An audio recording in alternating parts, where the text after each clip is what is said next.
We've made up the invitations. The packages have all been sent. What do you got here, Jane? T-shirt. An elusive ticket to Catalyst Pheromone Party. Everyone I've talked to about it has been, you're going to a party to smell someone's shirt. You need to sleep in a T-shirt for 3 nights leading up to the party. Shower with supplied unscented soap just prior to going to bed. I could be the smelly girl. Avoid eating spices, garlic and onions. It's my favourite. When you wake up, put your T-shirt in the freezer. I think I can handle that. I've worn T-shirts before. Can our novel attempt at experimental matchmaking help these young guinea pigs find love? Our guests have some idea who they'd like to meet, Tall, dark and handsome. Physically bigger than me. Shorter than me. but no idea really what to expect. That's all right, we'll get shortcuts for you. Just, you know. Yes. Welcome to the Catalyst Pheromone Party. Well, apparently this is the latest craze from America. A new variation on that age-old question, what sparks real attraction? You know, that chemical hit that no matter what age you are makes you go, or whatever the male equivalent is.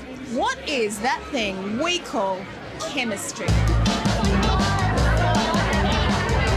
It is an old question, but we've scoured the world for the newest, most gobsmackingest answers. We think this is a fair game. It's really manipulation of the other sex that's happening there. This week, it's all about attraction.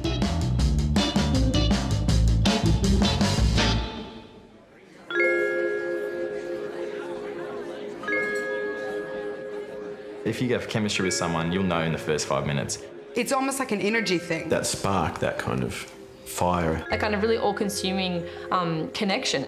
You can't take the smile off your face. That is the easiest way to describe the physicality of chemistry. Thank you so much for joining us in a little bit of experimental matchmaking. We've asked 100 young singles to bring their smelly T-shirts. It'll be fascinating to see if they can find a mate this way, and ultimately whether pheromones will trump looks and personality. I can tell this is going to be completely chaotic, so may the T-shirt sniffing begin.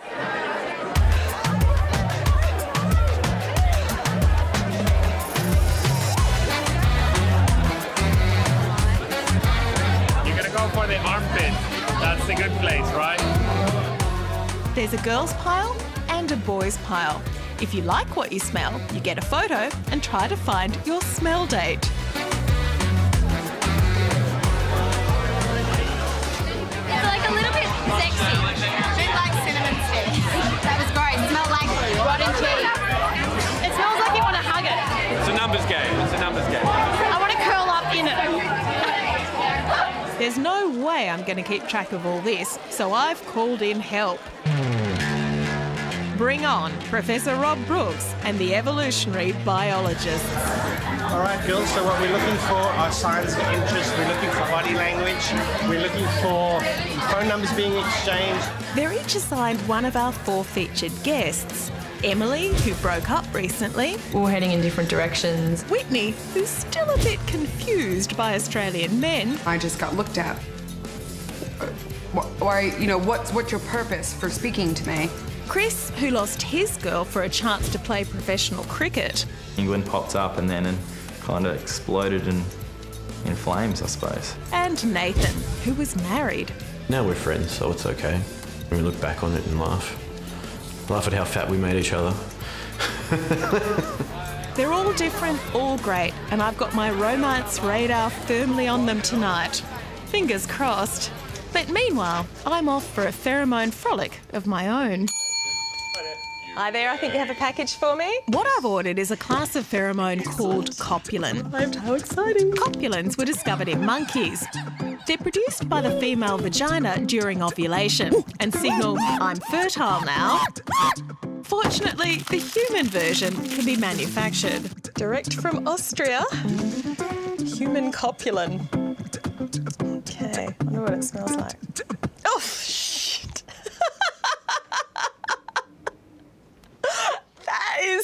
wrong. Now, what to do with it? Well, probably the best person to ask is the person who sent it to me. On the line from Vienna, I'd like to welcome Dr Elizabeth Obertzalker. Oh, you're welcome. So tell me, copulin, why haven't I heard about it before? Well, copulins are not that well known. There's not much research out on copulins, especially on copulins in humans. So let me get this right. You can't smell them and they do affect men without them knowing. Well, you can smell them if you have very high concentrations, but they are very low in concentration, so they actually affect us below our conscious perception threshold. If exposed to copulins, men, they just find every woman very attractive. We're diluting this 8 parts to 1,000. So, seeing as this copulin area is so new, even Elizabeth's results are based on 2 as-yet unpublished master's theses, why not see if Catalyst can add to the knowledge of this potentially manipulative substance? I feel like I've got a secret superpower. Inspired by the Austrian studies, Professor Rob Brooks and I want to see if the copulin boosts testosterone, which we measure indirectly through grip strength. All right, Mike, I'd like you to squeeze this as tight as you can. Okay. We also want to see if it distorts their perception, making all women look more attractive.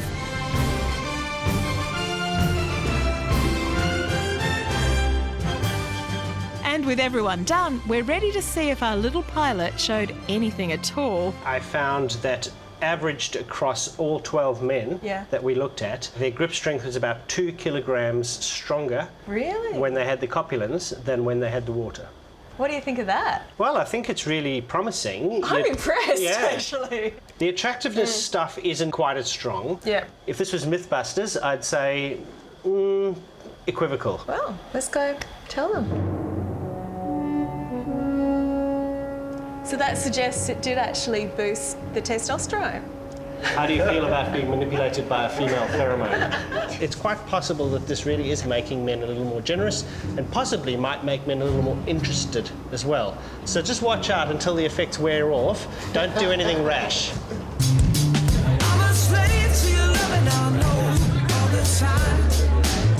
So, copulin is a pheromone that may signal fertility, but let's face it, it's not exactly discriminating. Hardly a basis to find your perfect match. What we're really interested in here is something far more individualistic, a unique chemical signature that does indeed seem to have something to do with that elusive sense of chemistry. And what it reveals is the compatibility of our immune systems. How many of you found that you really like? It was just one that you went, oh, no, thank you. Believe it or not, our personal smell, the essence of us, is our immunity peptides. And nature does not want us to breed with someone too similar. I'm sorry, it's going back. Here's a simplified way of thinking about it. Although there are thousands of immunity genes, each of us only get 8 major ones, 4 from our mother, 4 from our father. So we want to mate with someone who has very different genes to our own. Now you would think that with all those thousands of genes, everyone would be different, but it's not that simple. There's a number of genes that are actually really common. So the HLA-A2 gene, 50% of Europeans have it. Another common one, HLA-B8, and so on and so on. If you mate with someone whose genes are too similar to your own, then worst case scenario in the gene shuffling that ensues, you could end up with a child who effectively only has 4 different immunity genes instead of 8. That's what the t-shirt sniffing is all about. It turns out men with different immune genes smell good to us. But if they're too similar... As soon as I open it, I'm like, no. You feel physically repulsed. And the person who discovered all this is this man. It turns out we can hold you personally responsible for starting this whole t-shirt sniffing craze. Yeah, that's true. Were you a little surprised at how well it worked? To be honest, not at all, because we knew already that this part of the immune system is highly conserved from the sharks onwards and all vertebrates. And you wouldn't believe it. We showed here the same thing with fish. All vertebrates sniff out their partners for the kind of immunogenes they might offer when chosen as a mate. Since that original study, Malinsky has spent decades confirming his theory across species. He even proved that if fish were forced to mate with partners who smelt wrong, their offspring were more likely to get sick. And I guess when you think about it, no woman is going to choose to sleep with a man who smells wrong. Yes, I would think so. Maybe you can compensate for that with money. So we'd have to have a lot of money. I don't know. I have no experience in these things, but this is just a rough guess. This is a hypothesis. Meanwhile, it looks like Catalyst has helped these sisters clear up a little mystery. We always wonder why we attract the same men, and it's because we both went to the same school. Yeah. And we're sisters, so maybe that has something to do with us having the same immunity genes. But hang on. If odour evolved to help us sniff out mates with opposite immune genes, aren't we stuffing the system up? There was one with perfume. Yeah, they didn't follow the rules. Cheating, that's cheating. Yeah, I agree. I'm talking perfumes. Have you ever wondered why the same perfume could smell fabulous on one person That's gorgeous. and terrible on the next? Or Ross. I warned you. And that gave Professor Malinsky an idea. We use perfumes since at least 5,000 years in all cultures. My idea was that your choice of perfume has something to do with your immune gene order that you emit. So he's tested it from humans to fish using synthesized immune gene odors. We can really conclude from our results that perfumes are selected so that they amplify the natural perfume message that you produce yourself. Every picture tells a story, so they say. And now, I think it's time to check in with our observers. Any signs of chemistry? It's blatantly clear when there is interest. Jill is flipping her hair. They're raising their eyebrows. And when there's not. She seems very, very interested in him. He seems a little bit petrified. Sad. I've developed a real soft spot for Nathan. I really hope he meets someone. Meanwhile, what have we here? It's not homely. Emily has tracked down her preferred t-shirt match, and it's Chris. Emily actually is at the bar right now. They're laughing a lot, and she's holding onto a straw, putting it in her mouth. My romance radar will have to keep track of that surprise development. Now, of course, the smell thing is a great icebreaker tonight, but normally it happens at the subconscious level. At the conscious level, something far more overt is going on. Let's face it, we all check out looks. But even with looks, science has just delivered a gobsmacking surprise. Ladies, would you believe that your face can actually change shape over the course of your monthly cycle? And so, I guess I'd better see if it happens to me. I'm about to do my ovulation test. A tad confronting. Be back in a minute. Got to wait exactly 5 minutes. Je t'aime au passé. Each day for a month, I have to test what part of my cycle I'm in. Shit. I think it's positive. God, you just feel like a mammal. Oh well, better go get my photo taken. I've recruited my young colleague Roz into this as well, reckoning I might be too old for the full shape-shifting effect. Gorgeous. Now, we have to get our photos taken in exactly the same spot at pretty much the same time of day. And meanwhile, we keep tracking our cycles. Negative. It's negative. Finally, we pick our best matched 2 photos, one at our most fertile during ovulation and one 2 weeks later in what's called the luteal phase. And we take them to the blokes. Gut instinct, which do you think is the most attractive? That one. That one. That one? Why did you pick the one on the right here? Sort of the chin, Yeah? I think. Yeah. I think that's a squarer chin. Ah, that's what we're after. This is a composite photo of 20 women from the published study we're copying. Not only did the men find the ovulation face more attractive, compared to the luteal face, the jaw is narrower, the nose less broad, and the eyebrows less pronounced. And the person who found this is our old friend, Dr Jonica. We think that what is responsible for this is women have higher levels of estrogen when ovulating, and this estrogen actually binds water. And so what we are actually doing when we're ovulating, we're pulling all the soft tissue up because this is all more stuffed, nothing is hanging. And that's why the whole appearance becomes more feminine. So amazingly, it seems these gorgeous women get even closer to the female ideal when they're ovulating. But what about our men? The ideal male is widely agreed on. Square jaw, good symmetry. But even here, science is turning up surprising twists. Apparently, we Aussie girls don't like our men quite as rugged as we think we do. So now I'm going to test my testosterometer. What do I do? Okay, it's really straightforward. I'm going to ask you to pick the face you find most sexually attractive. These are composites which have been radically morphed, either 50% more feminised or 50% more testosteronised. These are not attractive men. But mate with one of them I must.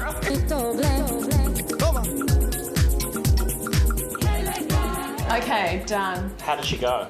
Surprisingly, you had a 70% preference for masculinized over feminized faces in these men. When you say surprisingly, what do you mean? In Australia, the average preference for masculine faces is 46%. Your preferences are actually more typical of the average in a place like Brazil or Argentina, where the healthcare system isn't as good. Yeah.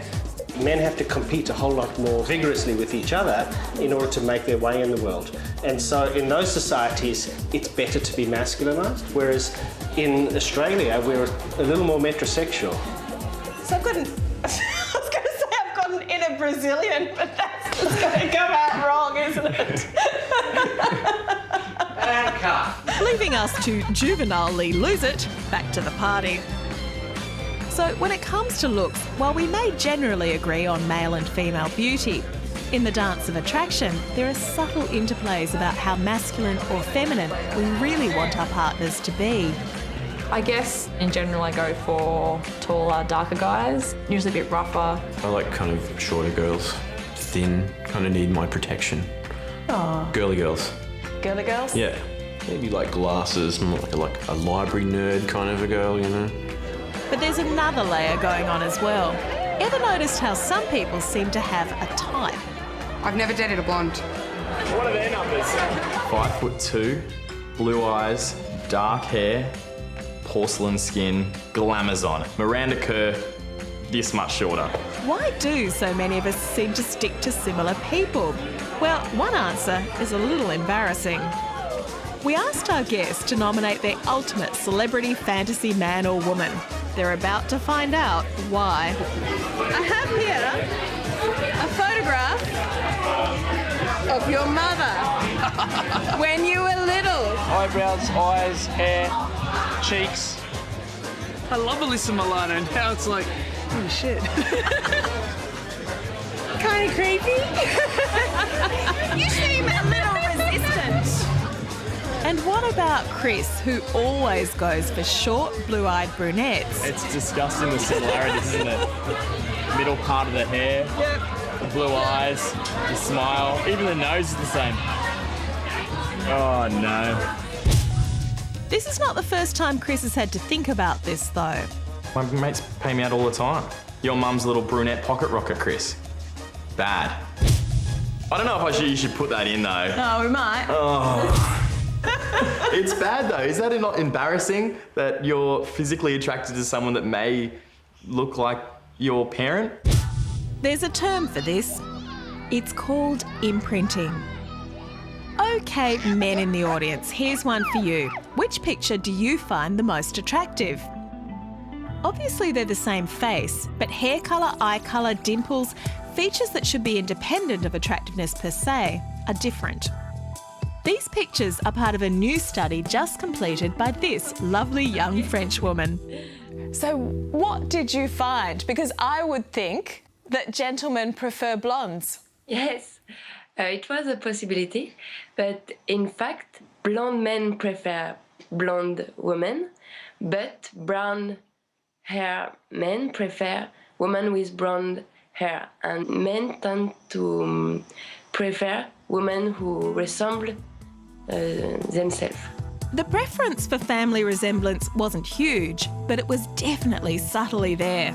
And meanwhile, Chris has been thinking more on this. But hey, me and my mum have the most beautiful, strong relationship. Why should I be offended that I want to find someone that is as good, if not better, than my best friend?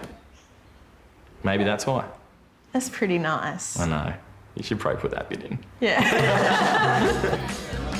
Well, our guests have all the information they need now. The look, the smell. Oh, personality.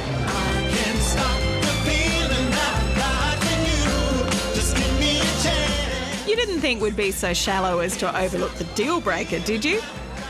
I have a theory on how attractive David Beckham is, and then he opens his mouth. You just go, oh, and it throws you off a bit. I love a girl that can pop my ego balloon. And she'll come along and she'll just say a one-liner, takes your breath away because you're just like, okay, very attracted to you right now. Contrary to the popular belief opposites attract, similarities make better relationships. Just ask this man. You, of all people, must have thought deeply about this question of what makes people click. Yes, yeah, we call it interpersonal chemistry. It's a little bit different than physical chemistry, which is based more in biology. Most individuals talk about it in terms like, it felt like I've known them for years. Or, you know, time went by and I didn't even notice it. And this sense of having, I don't know, known that person for a long time, it's rare and it's powerful, isn't it? It is rare and it's powerful. And I think it's one of the things that allows us as humans to really go through all of the potential people that we could end up in a relationship with and cull them down to those few that we really understand and get along with. So this click, this chemistry, I think is the very earliest sense of that. And it's pretty extraordinary. If you watch two individuals who are really clicking with each other and you turn off the sound, you can actually see it in their bodies and how they move in synchronicity with each other. So, will we? On Dr Gonzaga's suggestion, we have one more little trick. Now, we're going to force people to talk. My name's Lauren. I am going to be your host for the duration of speed dating. We don't know it yet, but this is where we'll really see the attraction game writ raw in tooth and claw. It's not your shirt. It's not it. I didn't mind it, but I didn't want to be like pouring it up and going back. What's the number? That's too pretty for me. I just have this romantic image that if you go... While Chris seems to have got off to a good start, I'm not so sure about the girls. I'm doing psych. You do psych? That sucks. Sorry, really? Yeah. Okay. It's interesting. Really interesting. It's nothing to do with finance at all. Hang on, what's this? Chris, she's not your type. She's studying to be a doctor, so... Oh, and watch this. You can have your team with me later. Rival dispatched, conversation resumed. Please move along to your next date. Better body language here, not here. Now this I want to see. We all know this girl is precisely Chris's type. Charm offensive ready. It's real forced, it's not natural. It's really Why are you here then? Wow, wasn't expecting this. In fact, this is one of the girls I quietly thought might hit it off with Chris. And the brutality of the animal kingdom continues. I'll take you to Wonderland. Nice enough for me. Okay, she's moving on to Nathan. I've lost interest in everyone else now. I've got to know what happens here. Oh, where's that camera when you need it? And it's all over.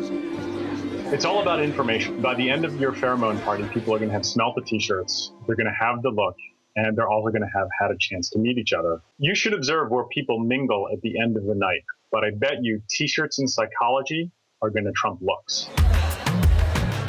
And now we've provided the perfect opportunity to check out exactly that, and for a little bit of extra display behaviour.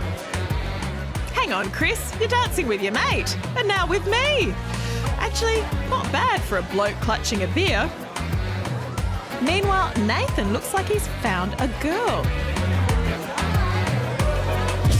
Has our experiment actually worked? Thanks again for coming, and we will be in touch to see if any of you do actually meet someone special. So, did anyone? I restrain myself and don't contact anyone for a week. But damn it, I feel like I've endured 3/4 of a rom-com and then the plane's landed and I never get to see the end.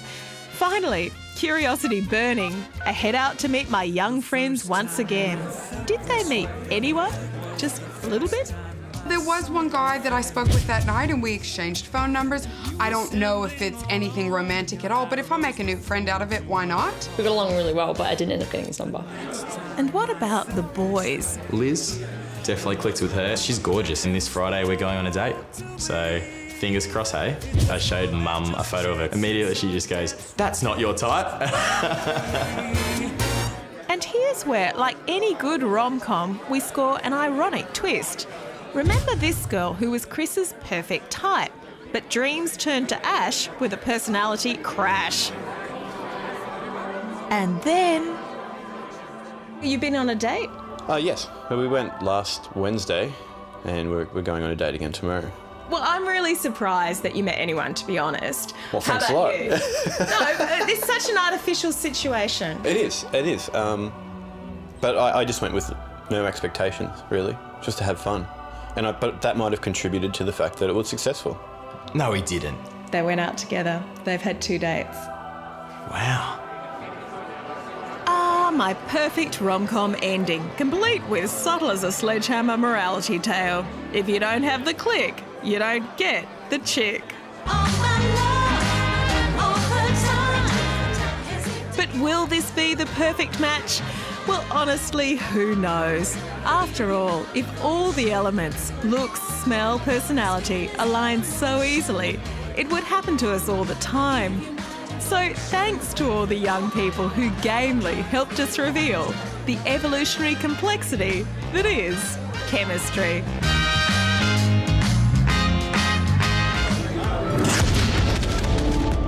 Want to throw your own pheromone party? Go to the Catalyst website for details.